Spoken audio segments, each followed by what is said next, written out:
Thank you for double-clicking your mouse tonight. You're listening to the Midnight Frightcast in 5, 4, 3, 2, 1.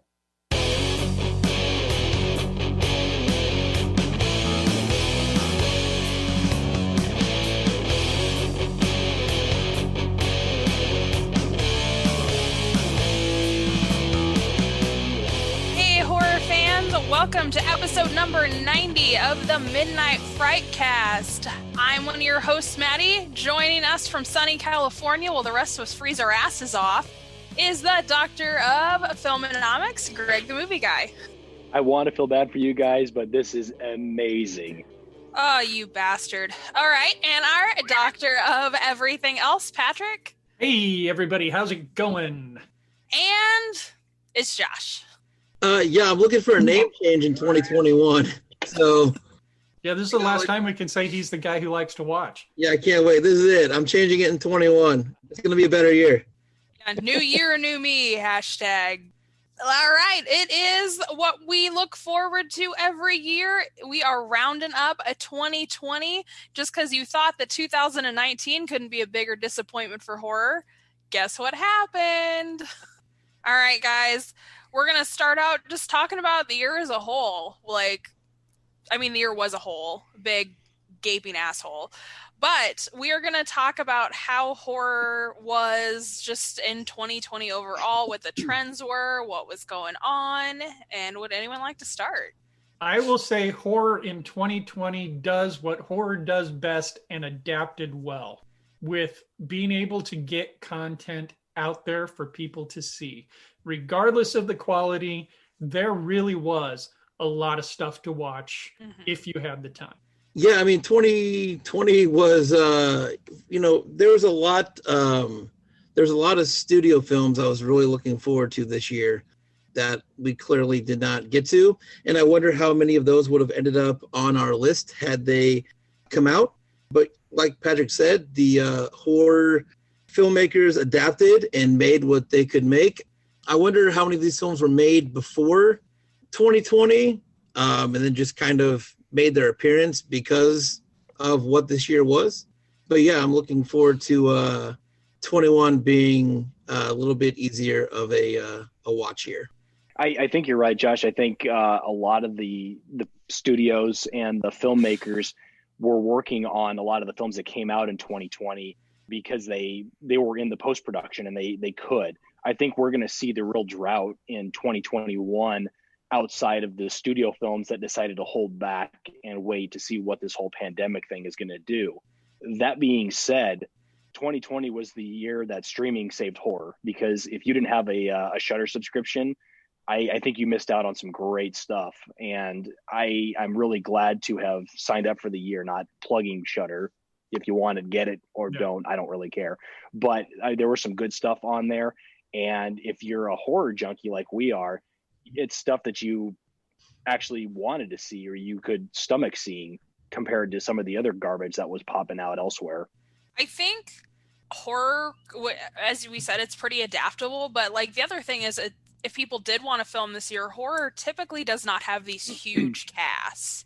You know what I mean? So you could keep a production line small, tight, safe, and keep everything together and still kind of get around a lot of the restrictions in the US and beyond. So I think that was one of the reasons that horror really adapted, is because they weren't relying on huge sets, huge casts, huge whatever, especially indie movies who don't have a person doing every single little thing and typically have a smaller crew. I think that was one of the reasons that they were able to adapt pretty well.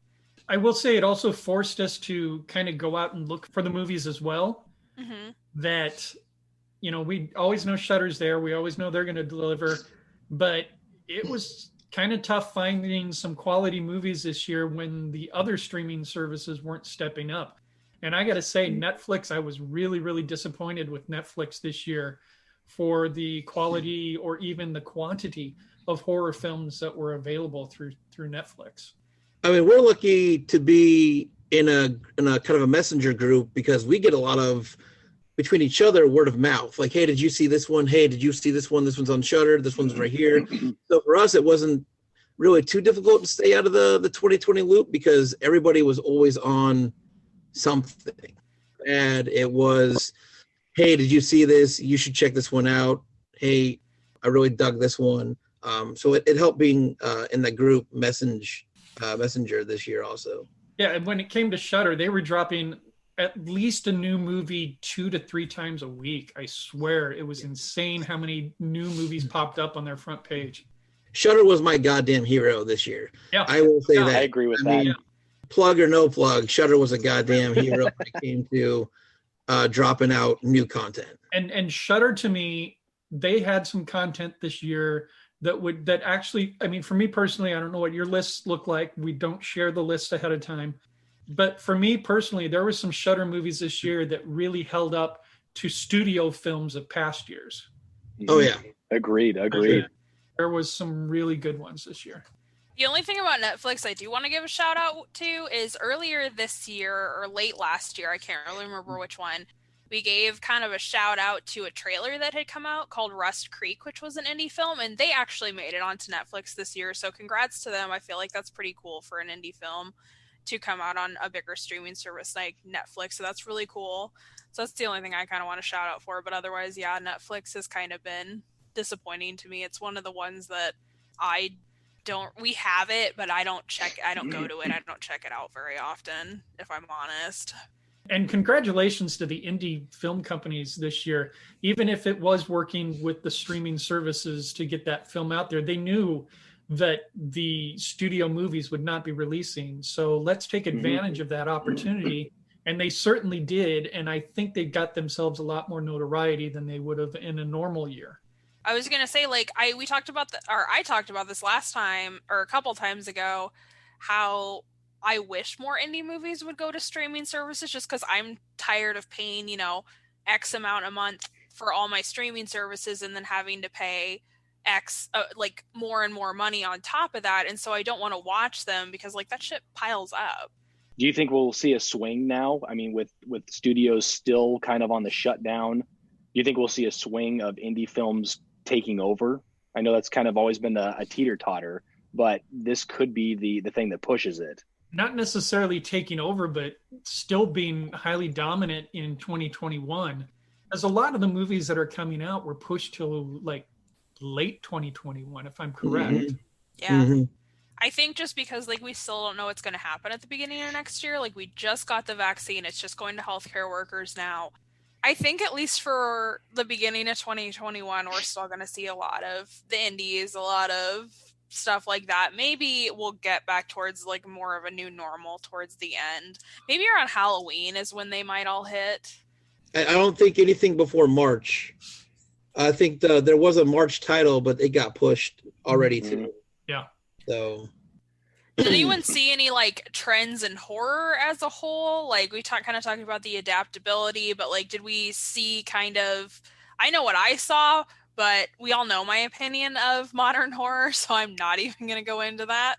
But did anybody? Yeah, we talked about it briefly, both on Messenger and in one of our earlier casts, that we were seeing trends. The one I personally see that I am a little disappointed with is the blurring of the lines between horror and thriller.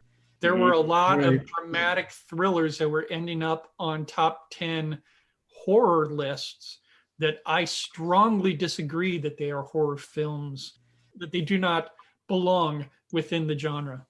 I will be curious to revisit that, Patrick, because I want to know what those films are that you think don't belong. Right. And, I mean, I could throw one out right now that to me epitomizes it. My fear is that it might be on somebody's list, but let's do it anyway. Let's go for it. I'm throwing it out there right now. It's one that epitomizes it for me, is Swallow.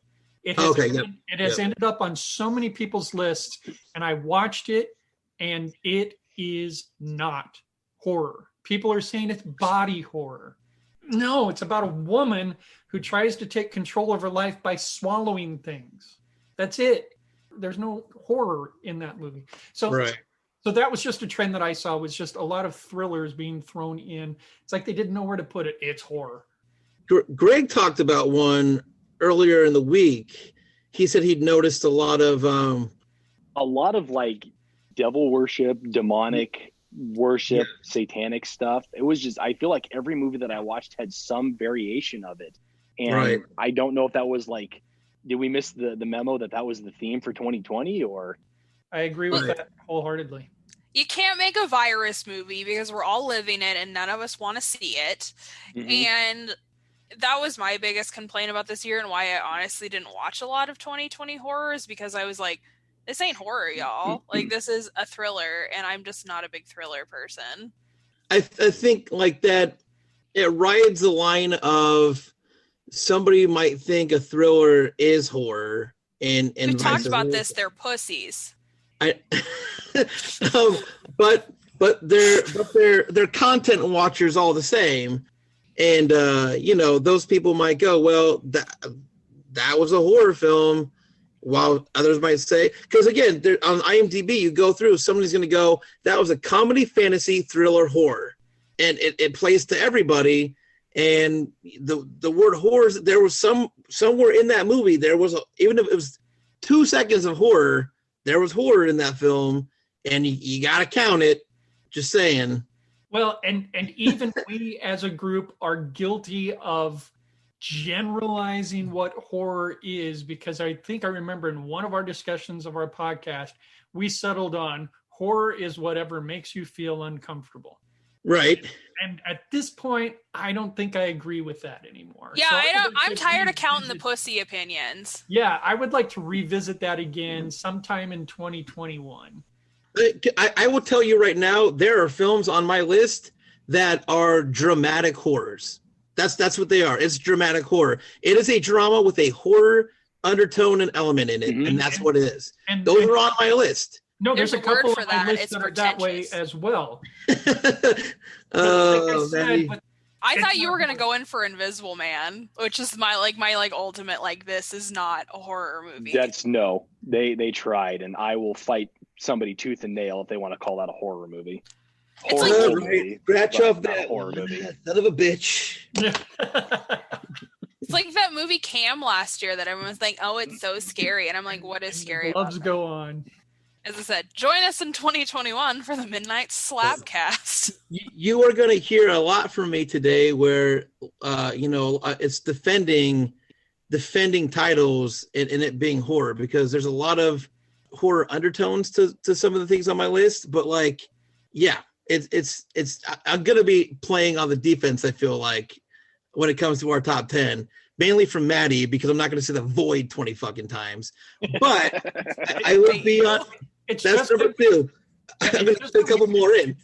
No, it's just that you've introduced a new subgenre, the soft horror. Yeah, whatever we want to call it. Yeah. It's starter pack horror. They're definitely not starter packs. I would not call them starter packs. You want to lure people into horror, not be like, oh. I mean, depending on their level of uncomfortableness, you start them off low instead of giving them movies like The Void and Irreversible. That's number 3. It's going to turn them the exact opposite way. Listen, my thing is, if you go to the very end of the spectrum, it can never get any worse. Like, if someone's like, I've never seen a horror movie before, and you're like, come here, son, let me show you Serbian film. That will brassify them nuts, and they will just be able to watch whatever they want from now on. And anymore, I mean, I think you can get anybody hooked on horror as long as you're not showing them Tusk, The Void, or Tucker and Dale versus Evil. Oh, God, he got all of us. Yeah, he did. Crammed them all in there. Oh. I will say, no one can argue that The Void isn't a horror movie. The Void is horror. All right, guys. What? Go ahead, Maddie. What? No, make another crack about The Void. I got to spread them out. I got some time. Spread this. So we're going to go ahead and talk about what these guys are. We're going to chat about what, when you were going through your lists, what were you looking for? Like, what made a good movie this year? just kind of how you put your list together. So we're just going to kind of go around and chat about that. And we're going to start with Patrick.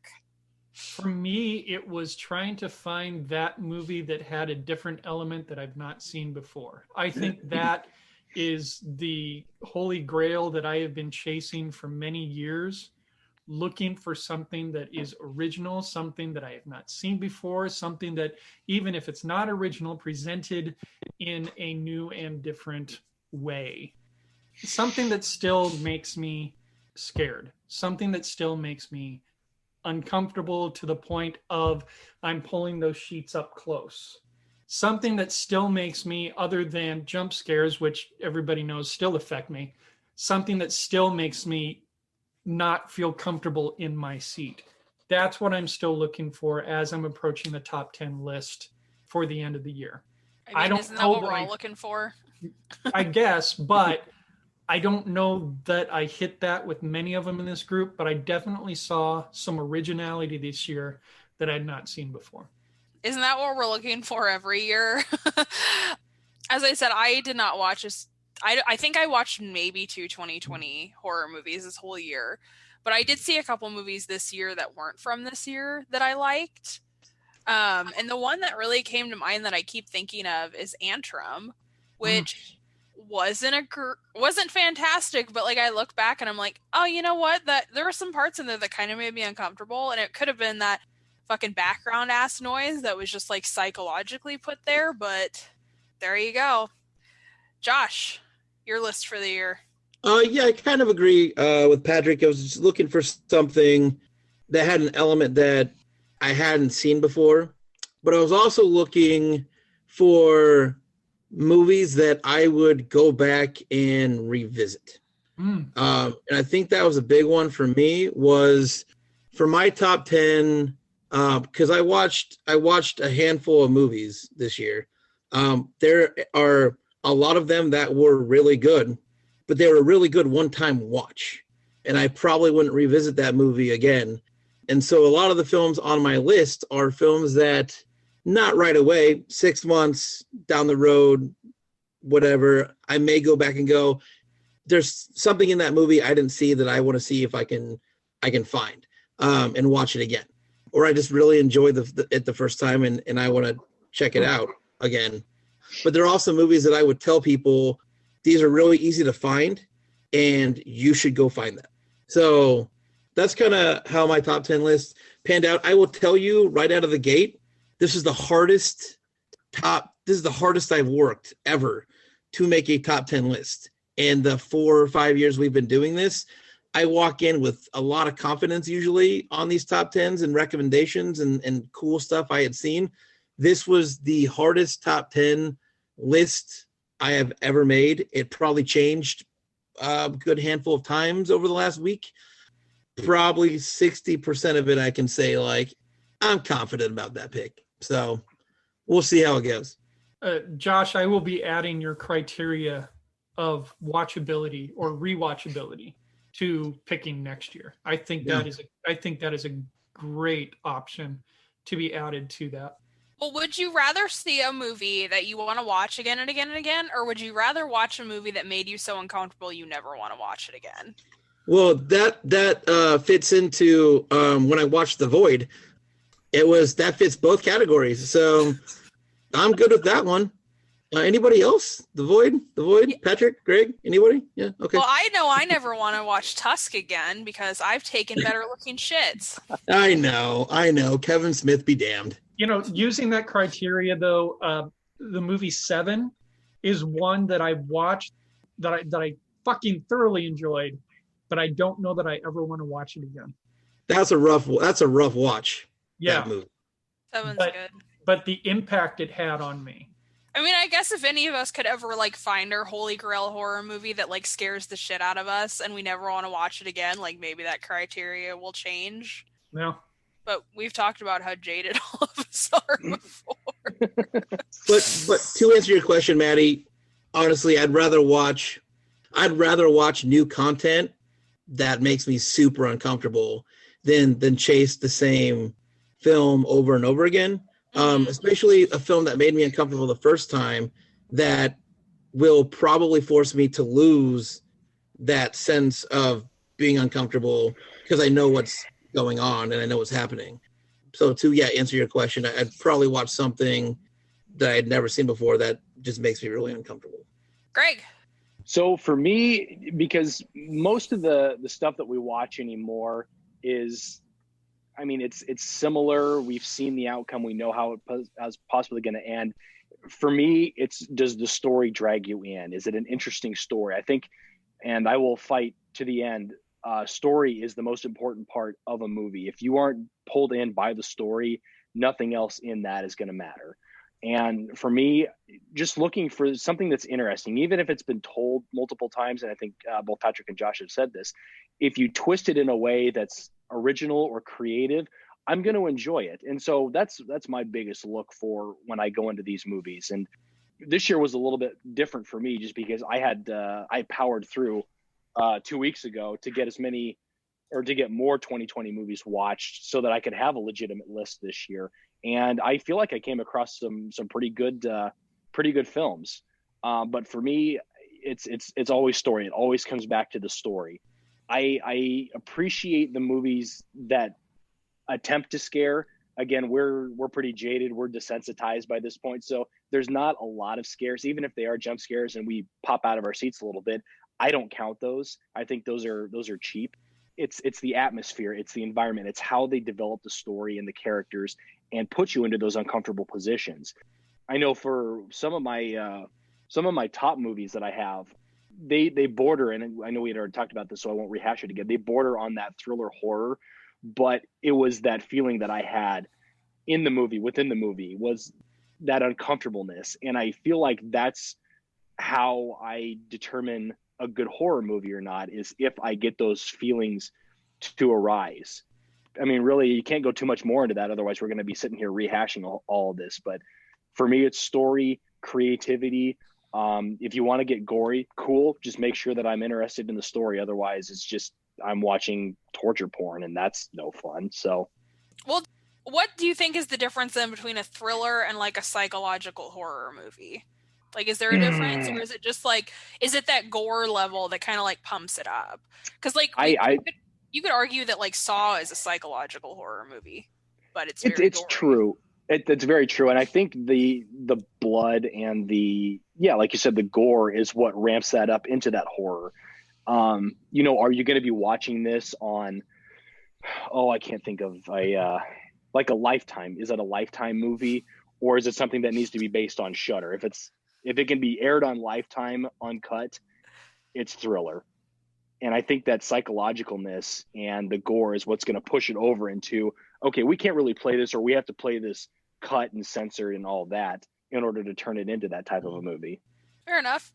Well, speaking of disappointments, let's get into our list, and we'll start off with our biggest disappointment of 2020. My biggest disappointment of 2020 was the first film I saw in a movie theater and the last film I saw in a movie theater, and that was Underwater. I saw Underwater back in January. Stars Kristen Stewart. It's this mash between Alien and Abyss. I like both those movies. Just don't like it when you jam them together. I think Kristen Stewart was really good in the film. I like the shots that she's taking since she's been so roped into Twilight. So I like the chances that she's taking with these new roles. I'm not an underwater horror, aquatic horror kind of person anyway, but I was really looking forward to Underwater. It just did not, it didn't catch me. So my biggest disappointment for 2020 was Underwater. Now, can we talk about these movies even if they didn't end up on any part of our list? Yeah, Greg, you watched it. Go for it, man. I did. So I wanted to see it just because I feel like Underwater is an untapped space for horror movies. I feel like it can be utilized very much like Alien could, because you're in that confined area. You can't go to a safe spot immediately. Like, you are stuck. You are quarantined. And I have yet to find a movie outside of maybe 47 Meters Down that has used underwater correctly. And that was my biggest reason for wanting to watch that movie. I have no desire to see anything Kristen Stewart is in because she's god awful, but I wanted to see it to see how they did it. And I was pleased by watching it, but I'm never going to watch it again. Yeah, I had watched it as well. I enjoyed it as a movie, but quality wasn't quite there to hit even my top 20. Now, Greg and Patrick, I know this is already, we're just starting and I'm already going off base. Greg and Patrick, you guys both watched Sea Fever. Is that kind of the same aquatic horror element kind of thing? Very, very similar situation, but very poorly executed. Okay. I would agree. That's my disappointment. Greg, disappointment. My biggest disappointment was the movie Freaky. I'm interested to see how characters or how actors step outside of their typecast. And I feel like Vince Vaughn could have played this role really well. It came across very much like Happy Death Day, where the movie didn't take itself seriously at all, but it didn't try to be good on that side of it. And I felt like I was watching more of a romantic comedy with some blood and splatter. And it just did not do anything for me. And I really was disappointed in what the movie turned out to be. It could have been something really well done, but again, it was just poorly executed. Now, just real quick on the opposite side of that, Greg, I promise this will not be a 4-hour cast, Maddie. I promise I won't speak about the movie. I promise. I'm not. On the other side of that, it's a movie that was pitched as Freaky Friday the 13th, starring Vince Vaughn as a 15-year-old girl. What do you like? What was your expectations, I guess, walking into Freaky? I'm not defending it because I didn't think it was that great either. But I did think Vince Vaughn was the best part of that movie. And knowing what Vince Vaughn makes, the kind of films that he makes, it's 1,000% what I expected from him when it came to that film. I might be able to address this a little bit before Greg gets there, because originally I had The Invisible Man as my disappointment, and then I changed it yesterday to Freaky as well. And I believe for me, it is because of all the hype surrounding this movie that I went into it expecting so much more than what it was. For me, that's why it was my top disappointment, because I had expected so much more. From The Invisible Man, I got pretty much out of it what I thought I was going to get from it. I was just disappointed by the poor CGI. And that's why it ended up being my original disappointment. But yesterday I thought about it more, and I realizing that there's no way in hell Freaky was going to make my top 20 list. That hit as my major disappointment of the year. I don't know that I can say I was expecting anything with Vince Vaughn movies anymore. It's just kind of you go in and you kind of get what you get, because Vince Vaughn is typecasted for a reason. He plays the same role over and over and over again. I feel like if they had listed this one as a romantic comedy horror, I may have had a little, I don't want to say better expectation, because that's not it, but I would have had a better idea of what I was getting into. I guess I didn't fully anticipate that Vince Vaughn was going to go full Lindsay Lohan. And maybe it was more of a disappointment because I ended that movie and thought, well, there's an hour and a half of my life I'm never getting back, and I wasted it on Vince Vaughn. Awesome. Well, I made a side list. I made a side list of just movies I had a ton of fun with this year, and Freaky is on that list. So yeah, there's no doubt I had fun with it, but it was still a disappointment. I thought the main that was 10 minutes on the movie, Maddie. Yeah. The lead girl in that did a lot better than Vince Vaughn did, I felt. Yeah, she did. All right. Now, we've talked about how Freaky is the hot girl with no personality that you brought home from the bar. We're going to go ahead and get into honorable mentions. And Josh, you're starting out again. My first honorable mention was on Hulu. We watched it at the beginning of the year. It is The Lodge. I thought The Lodge was a great film, all about being isolated with family in a cabin during a snowstorm. There's a lot of really good elements to the movie, a lot of really good atmosphere to the movie. You can find it on Hulu, but that was my first honorable mention, The Lodge. AKA How to Be a Shitty Parent. That too. Yes. We had a nice little run of those. How to Be a Horrible Father. Yeah. Yeah, that was kind of a thing this year for a while. It was like, how to be the worst parent possible. Greg. So I'm double checking on my first one because I don't know if I can count it, but I'm going to say it anyways because I don't see United States release on here. Was a movie called The Room. This movie hit very personal for me. There was a lot of interesting backstory with the characters, and I felt like it hit a chord with me. And I don't want to get into too much. Obviously, this is a 2020, so I don't want to spoil anything, but I was very sucked into the story immediately based on the backstory of the characters. And when they went into this room, what they were able to wish for and then get, and how be careful what you wish for becomes very, very evident. And it was a very interesting watch. Again, I didn't feel like it was good enough for a top 10, but I did appreciate this story. All right, Patrick. Yes, because my honorable mentions are in no particular order, it doesn't matter. Some of these could have landed on my top 10 easily. But the first one I'm going to throw out is called The Platform on Netflix. It's one that Greg had suggested for me to watch during our movie swap. And it's a vertical prison with 1 cell per level, 2 people per cell, and only 1 food platform and 2 minutes per day to eat. And the platform lowers itself from the top to the bottom. So it's this amazing venture into how greedy people can be. It was just pretty effective for me on how people treat each other. And I believe it's a Spanish film. It is Spanish, and just so you're aware, this one did land on my list. Oh, Yeah, okay. mine too. Talk about it later. Mine too. Okay. All right. So for me, honorable mention, first one, The Platform. Moving on to our second one. Josh, back to you. Yeah. My second honorable mention also landed on my fun list.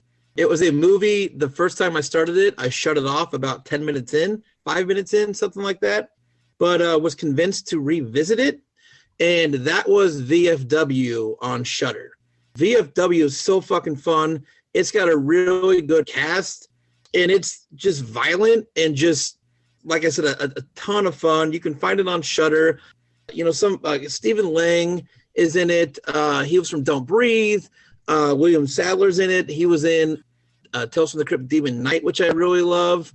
It's just got a really great cast in it, and it was a lot of fun to watch all those guys kind of come together and play these characters. So VFW on Shudder. Greg.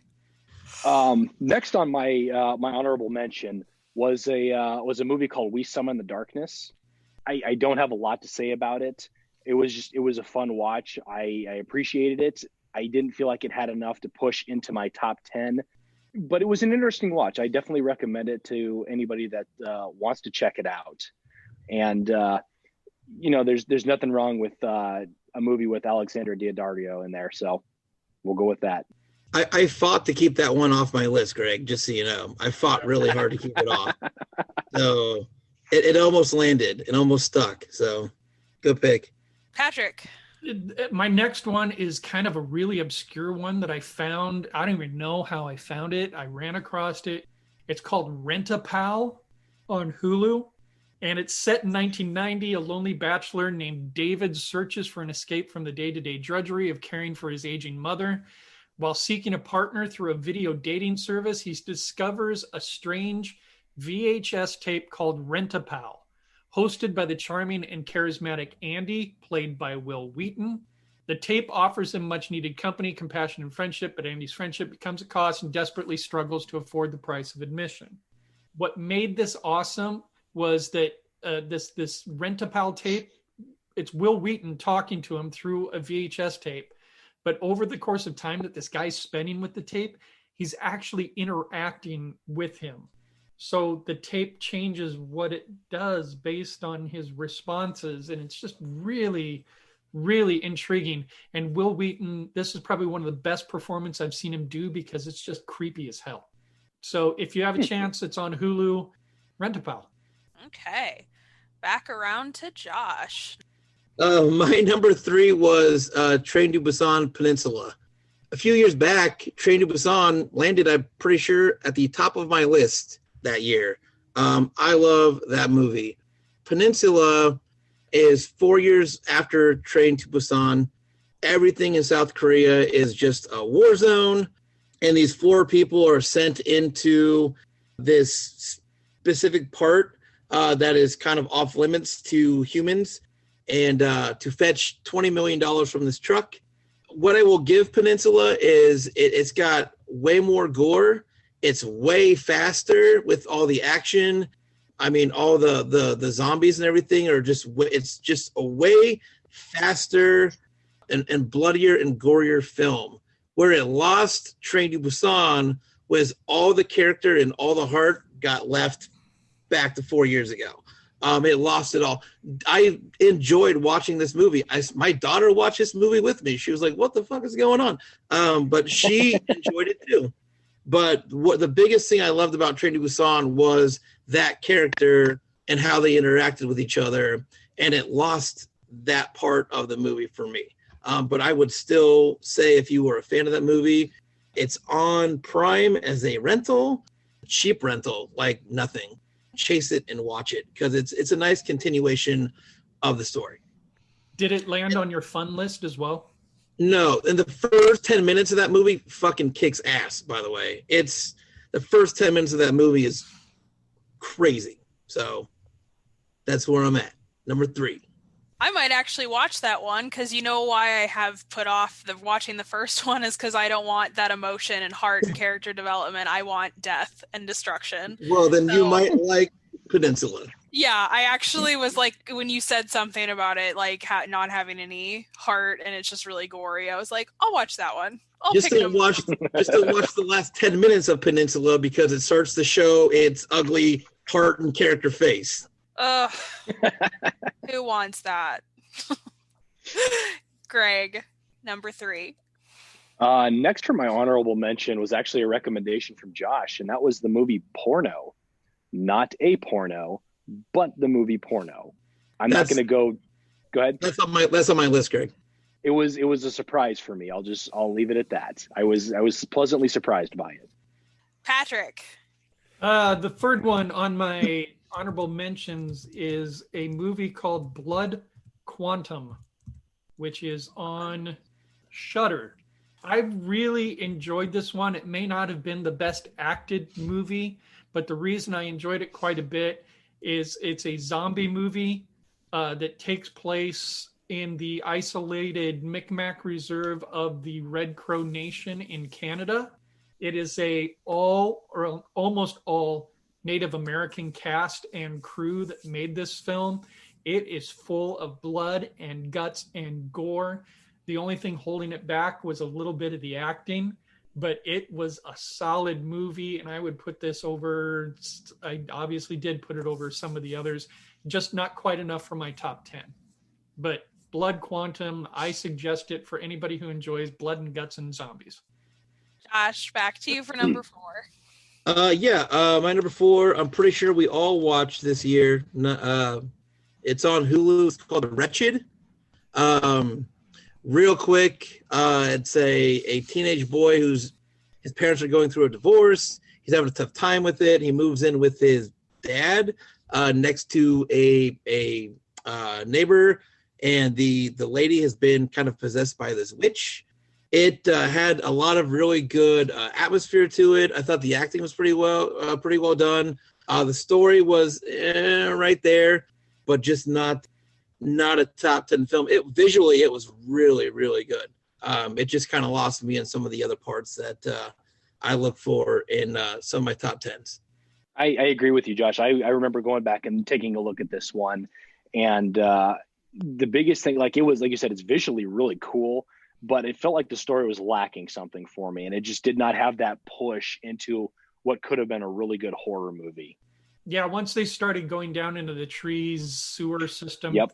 whatever, it kind of lost me at that point. I agree. But still, I still think a good movie, though. Greg, number 4. Number 4 for me is actually my last honorable mention, was the movie La Llorona, and that was the Shudder version, not the Curse of La Llorona. I like the story setup on this. I really felt like there was a creep factor in this one, not just based on the family that's isolated in their house because of the angry mob outside, but what also has been brought into the house. And again, I won't go too far into it, but if you don't mind a subtitled horror film, a foreign horror film, I feel like this one was really well done. Nice. Patrick. My 4th one is kind of a horror comedy. It is called The Wolf of Snow Hollow. On my list. Okay. I'll just give the synopsis real quick, then we won't discuss it. Yeah, chat away, man. Terror grips a small mountain town as bodies are discovered after each full moon. Losing sleep, raising a teenage daughter, and caring for his alien father, Officer Marshall struggles to remind himself there's no such thing as werewolves. Did you say alien? Alien or alien? Alien. Sick. Oh, okay. I was like, that's a lot. Aliens and werewolves, go. Yeah, I was like, that is a lot to pack in one movie. Okay, Josh, last honorable mention. Yeah, my last honorable mention was a film on Shudder called Anything for Jackson.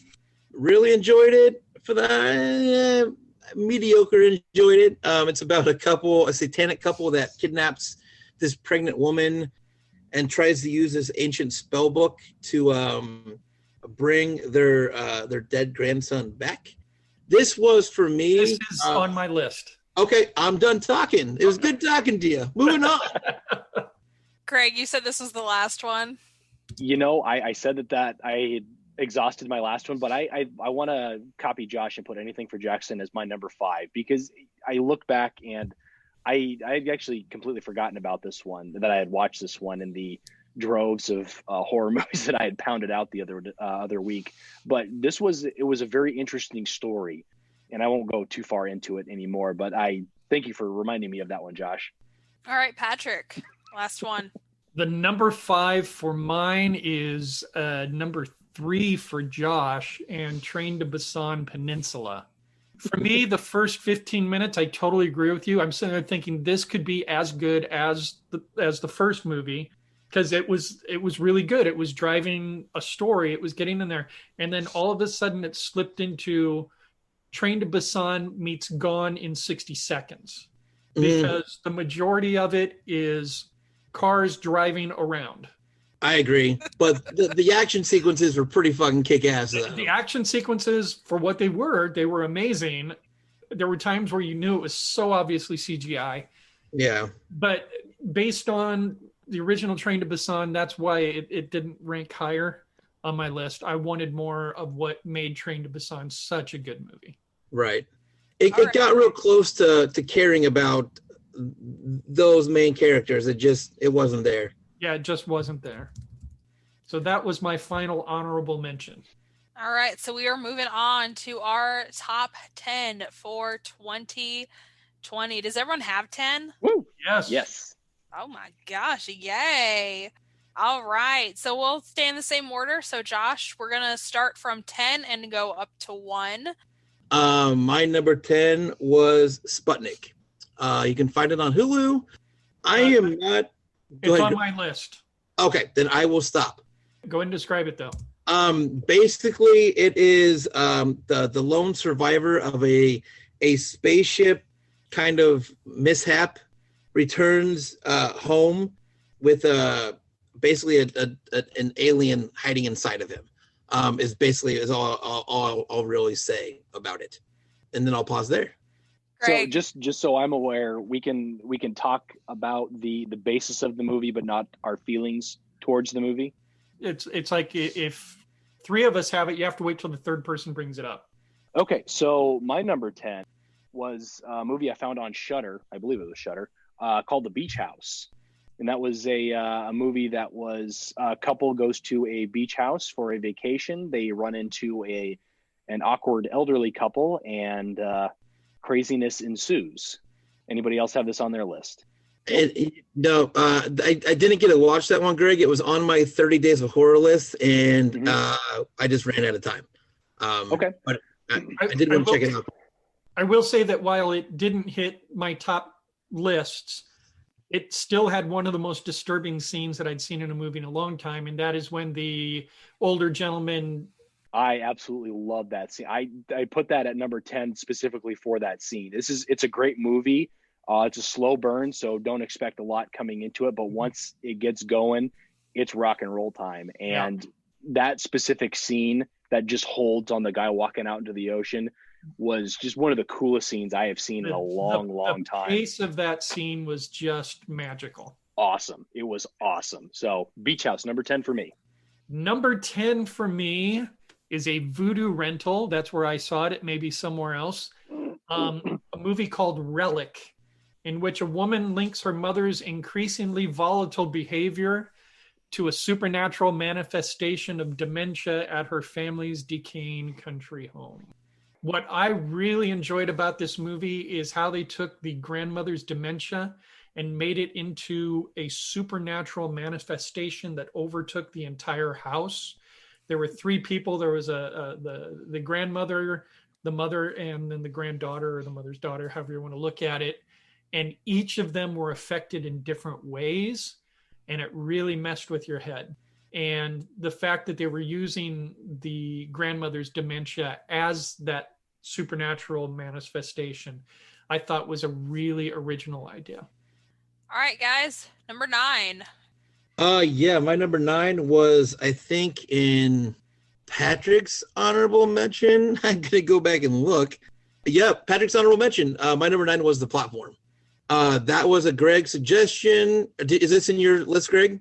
It is on my list. It is number 9 actually for me. So if we want to talk about it, let's do it. Cool. Yeah. Not too much more to add over Patrick, but this was a real lesson in human behavior, basically, to kind of sum up what Patrick said. It's really, really hard to watch. There's a lot of really disturbing things in here, but just like the overall kind of feeling I got with it was it's a completely hopeless movie. And it's just, the best way I can describe this was watching human beings at their worst. And that's what I got out of that movie. But visually and the acting and the story and everything, it fired on all cylinders for me. Just, it was hard to watch because of just the way we behave when we're in a shitty spot.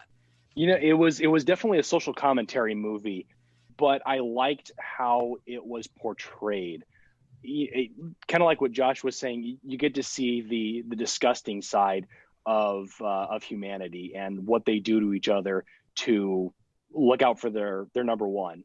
And a lot of it was the cinematography of it was shot beautifully. The story was incredible, and it was just a movie that I liked. Yeah, the only thing I want to add to that made that such a good movie for me, even though it's on my honorable mention list, is that it wasn't just the way they treated the people on the other floors by how much they ate, but also how they treated the people within their own room with whom they were supposed to kind of been allied with. Right. Yeah. Nice. Well, Patrick, what's your number 9? My number 9 is a movie called The Owners, which is on Hulu. When a group of friends break into an empty house, the elderly couple that lives there comes home early, and the would-be thieves suddenly must fight to save themselves. This is a Maisie Williams film from Game of Thrones. I just like the twist on it with the hunters being the hunted. And it just resonated well with me. That's about as much as I can say about it. And I think it was professionally done as well as any studio film. And for all I know, it could have been a studio film out of England. But as towards comparing it to U.S. studio films. I thought it held its own. We are on number 8. Yeah, my number 8. You can fucking. I don't remember where we found it. I don't remember where we watched it. Maybe Shudder. My number 8 is Host. Everybody's list? Anybody's list? Yep. It's on my list. Yep. Then I will wait. Other than Zoom for the win. That's how I will say about Host. Greg. Yes. So my number 8 was the movie dropped on Netflix late October, and I'm glad it dropped in October for my my 31 days of October challenge. Was the movie Cadaver. This one was it's a movie that you've seen the story before, but I liked how it was presented. I thought it was really a stunning watch, and it was just a lot of fun. I really got into that movie. Patrick, number 8. My number 8 is number 5 for both Josh and Greg's honorable mention, and that is Anything for Jackson. I think, Josh, you already kind of gave a description of it. That it's like a reverse possession where they try to put their grandchild into the child of a pregnant woman. I enjoyed the symbolism in this movie quite a bit, and I believe that's why it moved. It originally was in my honorable mention, but I moved it up into the top 10 picks. There was the symbolism in it, the cinematography. There were points where it was just downright creepy, plenty of gore in it as well. And I don't know, maybe for me, it's like this year of older people doing horrible things. And maybe that's, me wanting the tide to change that way, so there's more opportunities for actors of my age. I just really felt that the story told here was pretty strong. That's interesting, because when you guys were first describing it, I was kind of thinking it was a horror comedy. I don't know why, but I just see these little bumbling old people getting a hold of this spell book and being like, "Well, fuck, let's try this out." No. I mean, that's cute. They fumbled with it, but that was just out of ignorance, not out of just being old. Yeah, I think I typed in the chat group when I was watching this. The 2 words I typed were visual nightmare. Some of the shit in this movie, even I was like, "Oh shit, oh fuck." It was nightmare inducing. And it got rolling early. This movie got rolling early. There's this 2 older couple just talking about things over breakfast, and then someone goes, "Oh, I think she's here." Yeah. They walk up, and all of a sudden shit happens, and there it starts early. Yeah, it goes. So it does to the point where you're like, "Oh fuck, this is dragging a little bit. Let's go. All right, come on. Anything for Jackson. All right, let's move it faster. All right." But it's it picks up again. I feel like there's a spot in there where they could have probably, chopped it down a bit. Yeah, they could have knocked off 5-10 minutes maybe. But it was definitely worth being in there. All right, number 7. Yeah, my number 7, I found it on Prime. It will be dropping on Shudder here, I think, in January. It's called The Dark and the Wicked. Basically, it's a son and a daughter that return home to kind of mourn or take care of their dying father. And this darkness just kind of takes over this farmland. And I'll stop right there. It's dark, though. It is dark. Yeah. So that is my number 7. Greg. So for my number 7, I had stumbled across the Mortuary Collection over on Shudder. Usually I'm not a big fan of anthologies. Sometimes I'll catch a good one, but this one really stuck out to me. Really appreciated the cinematography. It was shot beautifully. The stories within the story I thought were interesting. I don't know that I can say too much more about it. The caretaker of the mortuary was probably one of my favorite characters. I love the presence that he brought to the screen, and I don't know, just a good watch. That was on my 30-day list, Greg. I just didn't get to it, but I'm going to.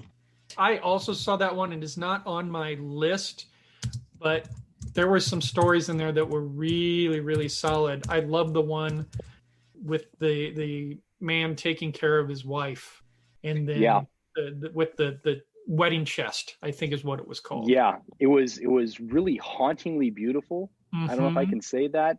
There was a lot of good ones. I think the favorite one of mine was either that one or the frat brother. I don't know if you remember that one. Yeah, that one. Yeah. Nice. Patrick.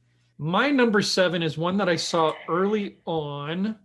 It is on Netflix, I believe. It is called #Alive. This is one of those that, we talked about this earlier, how much of it is story, how much of it is horror. And this one was probably 70% story and 30% horror. The rapid spread of an unknown infection has left an entire city in ungovernable chaos, but one man remains alive in isolation, digitally cut off from seeking help, and is desperate to find a way out. Eventually, he's able to connect with another survivor, and the two of them must find a way to survive. The reason I enjoyed it quite a bit is, like I said, it was story-driven from one person's point of view until he meets up with one more person. I dug it. That's it. All right, my drugs are kicking in, so let's keep this going. Josh, number 6. Yep, number 6 on my list. You can find it on Shudder. This should have sat higher, but things swung in and beat it. It's called Impetigore. It's Indonesian. You can find it on Shudder. Like I said, it's 2 girls that return to a village where one of them believes that she's going to inherit property from her rich family that is well past gone. It's this house that's been abandoned for 20 years. When she gets there, she finds out that there's this family secret that she didn't know about, and everybody in the town is not happy she's there. It's again, it's the folklore of these foreign films, and the stories that they tell are just really visually scary. And again, I'm not really one to get scared, but when somebody is zooming into darkness, I start to back up a little bit, because again, what they don't show you is the scariest part for me. And there was a lot of that in this film. There's a good amount of gore. It's really well written. Again, the first 10 minutes of this film, you're like, what the fuck is going on? Like, what is happening right now? It's scary. And nothing even really happens.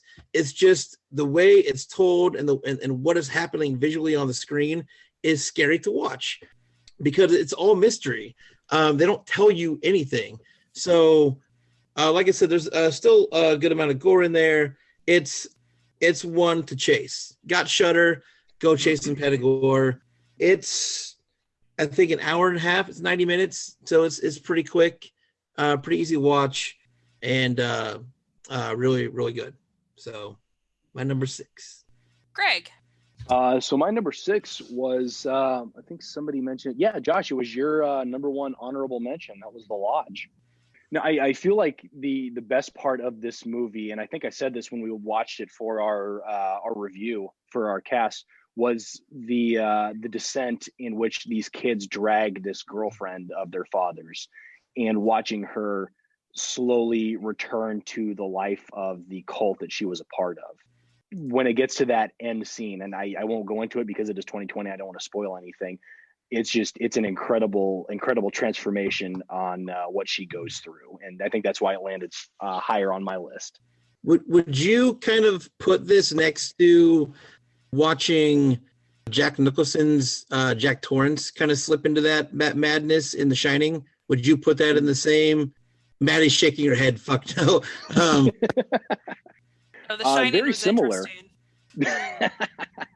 Very similar. I think that there was 2 different journeys that they took, right, where one slipped slowly into madness because of the haunted hotel they were hanging out in, and right, this one basically went into PTSD because these kids were screwing with her. But, right. I think it both ended in the same destination of right, Crazyville, and stuff's going down. Both had questionable parenting decisions. I will agree with that. Yeah. Both had maybe don't do that. All right. Patrick. So I just wanted to clarify something with our picks for 2020, because there's a discussion on Facebook here real quick. That the way we pick our movies is, even if the movie came out in 2019, we count it as a 2020 movie if it was not released in the United States until then. So they might have screened at a festival in 2019, but if you go through IMDb, they're all 2020 releases here. So just to clarify on that whole thing. Listen, we were fighting over toilet paper this year. Don't be fucking picky. Yeah. Where the hell are we? Oh, yeah. Patrick, number 6. Number 6 is Josh's number 2 for honorable mentions. I really dug the shit out of VFW. It was so much fun. Yes, it took a little bit to get going. Yes, there was some shitty acting in this, but once it got going, this movie was full of guts and gore and bravado. And, you know, Stephen Lang was fucking awesome in this movie. God, who's the Cobra Kai? Martin Cove from The Karate Kid, yeah. Was in it. Yeah. He played a hell of a character in it. And just seeing these old guys fucking kick ass all the way through. Once again, I'm following some sort of theme here where I want old people just to be badasses. Right. Even so, George Wendt was in it too. Sitting at the bar drinking. It was fun. It was just a lot of fun. This movie reminded me a lot of The Green Room in some strange way. That The Green Room was one of those where it fell in the horror genre, but it was more of a bloody thriller. And that's kind of what this one was as well. Just the amount of guts and gore in this one put it in my top 10. This was one, Josh, that I had so much fun with. That's why it's in my top 10. That first kill in the bar with the shotgun. Oh yeah. I was like, sold, you win, I'm in, let's watch. And you probably shut it off before that even happened. Way before that happened, yeah. Yeah. So, like I said, some of the acting was really mediocre, but that was mostly from the supporting cast. The men in the VFW, the soldiers in this VFW, they are solid as hell. Right. So VFW number 6. All right, we're getting into our top 5. Josh, number 5. Yeah, my number 5 is Greg's honorable mention. Number 3 is good old fucking Porno. I found that movie on Shudder. And again, if I made a list of like fun movies that I watched this year, that one's in it.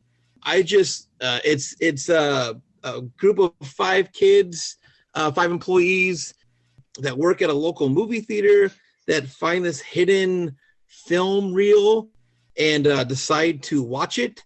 And what was on it summons this like sexual succubus. And from there, shit just goes down. Really, the most fun thing for me was the nostalgia of this movie. Yeah, there's like a lot of gore and all this other stuff that happens in the movie, but like I love nostalgia. I love being brought back to being a kid in the 90s. And I'm trying to think of Encino Man was the movie that they're showing at that local movie theater. And just being brought back to there was like fun and kind of cool to watch. But the movie overall is just like super fun. And it's a super easy ride. And there's some really cool shit in there. And the acting is pretty fun. That's a movie that got turned around in like, they turned that movie around, I think, in 8 or 9 months. Like it was a story that wasn't even written. A group of people got together because they had this like idea and a little bit of money sitting around. And there it just went from being an idea in somebody's head to done and landing on Shudder in like a short span of time. So it was a really cool story behind making the movie too. That's my number 5. The characters for me took a while to really attach to. First 15, 20 minutes of the whole building up of this whole wholesome community and religious supporting, whatever you want to call it. Just, it was tough to really get into. But I think my biggest drag into this movie was the shock value of how far left it turned, because it went left, and when it went left, it was gone. Yeah. All right, Greg, what's your number 5? Number 5 for me, actually a sequel, was The Babysitter 2: Killer Queen. You don't often see a sequel that not only makes fun of itself, but makes the movie entertaining because it makes fun of itself. And while it was a bit of a slow start and it was a little formulaic, I really liked where the story went and how the main character, resolved into what happened. But I really dug the story on this one, and how you got to see the characters evolve again. I watched this on our 31 Days of Horror challenge, and I watched this right after revisiting The Babysitter, and it was a nice chapter 2, and that's why it landed in my top 10 list. And it's got a really great twist in it, Greg. Agreed, very much agreed, absolutely. Starting to feel a little like a bingo caller. Patrick, number 5. Number 5 is actually Josh's number 10. It's a Russian film called Sputnik. And like he'd said, these cosmonauts come back down to Earth. It's supposed to take place in the 80s, I believe. Yes. And one of them is carrying a host with them. That the CGI in this is just really, really good. It just kind of checks off all the marks for a good sci-fi horror film.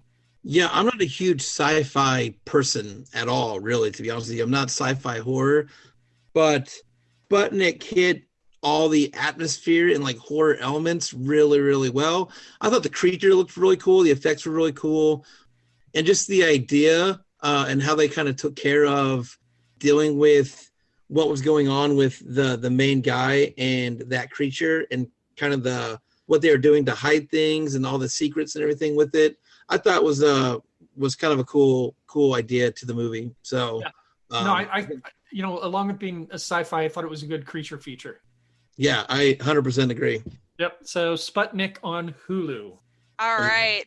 We are down to our top 4. Joshua. Yeah, my number 4 is Patrick's number 4 honorable mention, and that is The Wolf of Snow Hollow. Patrick kind of already discussed the plot of it. If you missed it, go fucking back and listen to it. Jim Cummings wrote, directed, and starred in this movie. So he had a full workload, but he plays this like alcoholic sheriff who's raising a daughter while dealing with his dad that's also kind of dying. And he's just there on top of that, there's like this murder, these killings going on, and he refuses to like admit or accept that there might be a werewolf in his town. This is comedy horror played with like straight deadpan. Like there's comedy horror, like porno was kind of comedy horror for me, but Wolf of Snow Hollow was played with like this perfect, like there's funny things written in this movie, but they all said it with perfect deadpan. Yeah. Like they didn't play the funny over the top in this movie at all. Again, really well acted. It's really well written. The end of this movie, I cried. I was laughing so hard. I cried laughing. I was like, holy shit. Like the end of this movie was just bonkers to me. I remember, and Patrick will get this, but I remember the first time they showed the wolf, and I was like, this CGI is fucking terrible. Get to the end of this movie, you will fucking cry laughing. Oh, yeah.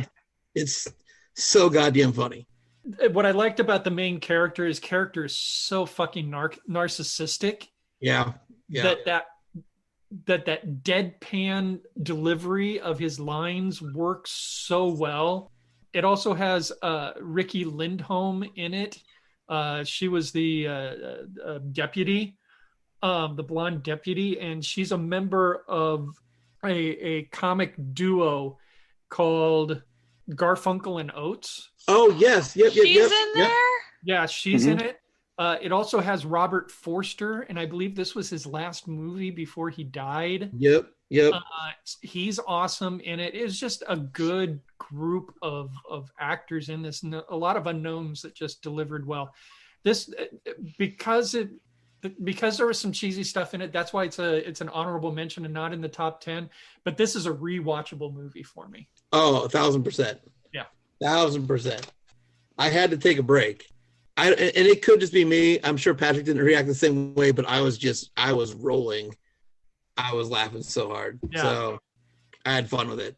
See, and I would check that out because, like, my biggest thing is I don't like goofy comedy. That's just not my sense of humor. And, like, most horror comedies are that goofy, bullshit ass over the top thing that just is not. I don't find that funny, like, at all. It's dry, super dry.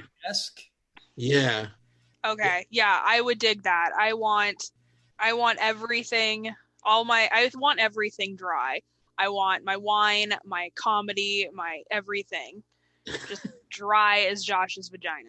That's all I want. I was waiting for it. I was like, it's gonna be somebody's vagina. Can't wait for it to be mine. All right. Greg, number 4. Number 4 for me. I had a hell of a time with my 1 through 4 because I feel like these could all interchange. But what landed on number 4 for me was actually a recommendation from Patrick in our last podcast. Was the movie One Bedroom, 1BR, however you want to put that, on Netflix. The story in this was what drew me in, obviously. I really enjoyed watching the journey of the main character and everything that she had to go through. Again, tough to talk about when I don't want to spoil anything, but you get to see different sides of her story, or of the story that she's forced into, and how it transpired really resonated with me. So definitely, if you're looking for a good movie, I'd definitely check that out. Again, I found that on Netflix. Nice. Patrick. My number 4 is on Shudder. I'm not sure if it's a Shudder original, but it is on Shudder, and it is called Yummy. I don't know what it was about this movie, but I just really connected with it. When a young couple travels to a shady hospital for cosmetic surgery, the boyfriend stumbles upon a patient suffering from an experimental rejuvenation treatment. He frees her, but doesn't realize she's ground zero for an outbreak, which will change the doctor's patients and his mother-in-law into bloodthirsty, utterly outrageous zombies, an orgy of blood, violence, and fun. I think that pretty well sums up the entire movie. It is an orgy of blood, violence, and fun. Yummy. Nice. On Shudder. Top 3. My number 3 is The Cleansing Hour. I found this on Shudder during our 31 Days of Horror Challenge. It is, what I liked about this was everything. It's so basically go back. So it's the producers of this this exorcism show stream this exorcism show online for everybody to watch, and they basically they set up these fake exorcisms for people to watch, and they finally get one where a demon actually takes over one of the guy's girlfriend's bodies, and they have to kind of quickly act on how to figure out what the fuck to do about, because they're streaming this actual live exorcism. What I liked about it is everything's online now. Everything's just right there for anybody to watch and see. I liked that it had a different take on an old story. All the effects were practical, which I thought was really, really cool. And just the story in general. Yeah, you're basically 90% of it is watching just somebody figure out how to beat this demon during an exorcism. So it doesn't deliver a whole lot of new, but there is something going on underneath of it also that happens at the end that I'm not going to spoil. Yeah, because it's also cut with scenes of other people watching the stream. Yeah. So again, I really dug this movie a lot, and if you have Shudder, I would check out The Cleansing Hour. There is a short version of this on YouTube, so if you don't have Shudder, you can watch the short, same title, The Cleansing Hour, on YouTube. Greg, number 3. Number 3. Again, I wanted to put this at number 1, but just there's so many tough decisions to make in setting your top 10. But this movie is, I want to call it the movie of 2020. It's the movie that encompasses 2020. It's Host. And I don't know what more I can say about it. It perfectly sums up what 2020 was, and not just the digital Zooming meetings and meeting friends for happy hours, but the epic shit show that 2020 was, whatever you want to call it. And I'll stop there. Patrick. My number 3 is Josh's number 7, and that would be The Dark and the Wicked. There is something about this movie that just made me nervous all the way through it. We talked about trying to find that movie that just makes you feel uncomfortable. This movie made me feel uncomfortable all the way through. You never knew where one character stood, if it was real or not. It's about death as a character or an underlying character. It's about some types of possession. It's about mind fuck. It is just really well done. Yeah, Brian Bertino made this movie. He was behind The Strangers. He did The Monster. And when I was watching this, knowing that he was the filmmaker, you can see a lot of his past stuff in this movie. And if I were to cram 2 movies together, it would have been The Strangers meets like 2017's Terrified. That's the feel you kind of get from it. But again, if you watch the movie knowing who the filmmaker is, his stuff, his name and his filmmaking style is written all over this movie. And I really like his stuff. I'm a fan. Just knowing that he made this movie made it even more appealing to me to chase. All right, guys, we are in our top 2. Back to you, Joshua. Yeah, my number 2 was, again, a last-minute film that I checked out this week that I kept hearing people talk about. And I was avoiding like the plague because I was like, the trailer doesn't look interesting. But I said, fuck it, and pulled the trigger. On Netflix, I watched a movie called His House. And it is a refugee couple that are escaping a war from South Sudan, kind of struggling to kind of make a new life where they're at. I feel like this is like the realest movie in the room. It is just, it's so real. Like as far as what is going on just today and just in life. And like, it's honestly watching a real couple unravel. A great story and good actors, but like, even like just watching, there's a scene that happens at the end that makes you just like, it's a gut punch. And some of the effects in the movie are really good, but like just watching, that's what I was, when we were talking about earlier in the podcast, like defending films that have character and heart and it's more of like a drama with a horror element. This is me defending because His House is that. It's a drama with horror elements to it. And like I said, it is the realest movie of 2020 for me. Maddie would fucking hate this movie. Don't watch it. It will destroy you. You'll hate it. But for me, it was a gut punch. And I really, really am sorry that I avoided the movie for as long as I did because I enjoyed the shit out of it. All right, Greg. Number 2 was a movie I did not anticipate liking, but I watched it because I was out of good movies to watch for my 31 Days of Horror. And I'm so glad that I pulled the trigger on it, was Nicolas Cage's Color Out of Space. Good for you, Greg. Good for you. Applause. Anybody else's list? No, No, because goddamn well, it's not on anyone else's list. I didn't put it on my list because it's on the same list as Crap Like the Void. Fucking end you. Well, you know what? For me, this movie was like, it was an incredible just viewing show. You get Nicolas Cage as you expect him, crazy psycho, whatever you want to call him. The story, again, drew me in. The characters drew me in. The cinematography was incredible. The visual effects were just incredible as well. And I don't know what more I can say without giving anything more away. I know I'm probably going to catch crap for it. I don't care. I really enjoyed that movie. So Color Out of Space was my number 2. Greg, in fairness, Color Out of Space was better than Mandy, and Mandy was on Patrick's list last year. So there is that. It was better than Mandy. And that was my hang up for watching it, because I figured it was going to be very similar to Mandy, but no, just the way that this was shot was worlds better than Mandy. Sorry, Patrick. I'll go in and on it too. Yeah, Mandy was bad, Patrick, and you should feel bad. And if the second half of Color Out of Space would have been like the first half, I would have enjoyed it so much more. But that's me not being a Lovecraft fan. Fair. He is an acquired taste. Or you have to be on acid. Either one. I think that was in my initial thing was, if you're watching this sober, you're going to get a head trip. If you watch this thing under any kind of drugs, good God help you.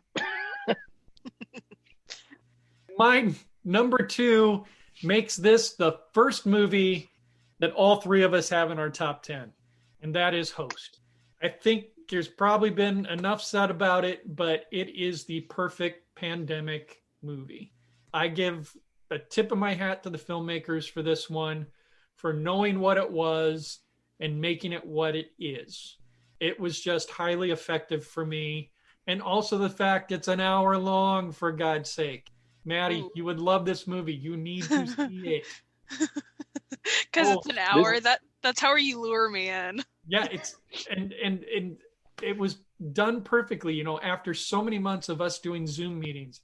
And just they knew how to make it effective as a horror film. When we talk about horror movies and horror filmmakers being adaptable to their environments and their situations, this is the number one example of what happened with that.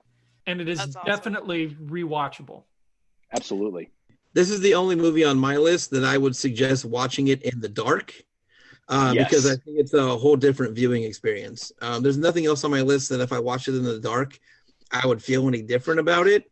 Host is one of those movies that watch it in the dark, late at night, by yourself. There's quite a few movies that I recommend watching in the dark because your eyes are closed. Not because you're afraid, just 'cause you need to just fall asleep. Hey, you keep the Void out of this, Maddie. I swear to Christ. Void is a good goddamn movie. When movies are better with your eyes closed. Yeah. We'll just do an hour on the Void. Awesome. All right, cool. Number 1. All right, guys. Gosh, you're going to die. This is are. it. Look, the only reason I'm doing this shit is because we're doing social distancing, Zoom podcasting. All right. If you think I'm brave enough to do this shit in person, completely wrong. But here's the thing. Do you think Maddie's ever gonna forget each No. these jabs? No. Josh, you're going to die. I invested in football helmets I'm going to wear to the podcast from now on. Starting now, we're looking for comes into the our next one. We're going to put out an ad for our 4th podcaster, because Josh is going to die as soon as we're in person again. That's okay. We've given him enough shit over Tusk. But this is true. Over the last couple years, I think it's fine. All right, guys. This is your number 1 pick of 2020. Yeah, my number 1 pick of 2020. I will never, ever, ever second guess. And it is a movie called Hunter, Hunter. Again, it's me walking back on the defense because it is a family drama with some horror elements in it.